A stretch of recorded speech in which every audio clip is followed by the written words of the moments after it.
Cette semaine, les nouvelles en provenance de la région de Koursk sont particulièrement inquiétantes. Dans un premier temps, il a été rapporté que la Russie avait lancé une grande offensive dans cette région et qu'elle avait même enfoncé nos défenses sur 7 kilomètres de profondeur. Samedi soir, le président Zelensky a déclaré qu'il y avait eu de telles tentatives de la part de la Russie, mais que nous maintenions les lignes de démarcation. Et ce n'est pas facile, car il semble que Poutine ait ordonné un tapis de bombes sur ses compatriotes. De plus, nos soldats disent que le temps s'est considérablement dégradé, ce qui gêne les combats en général.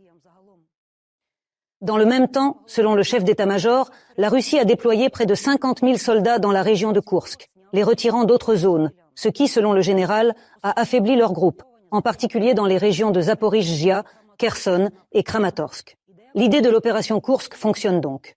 En général, les dirigeants militaires reconnaissent les régions de Donetsk et de Zaporijjia comme l'une des plus difficiles. Le sud est une autre direction d'offensive des occupants.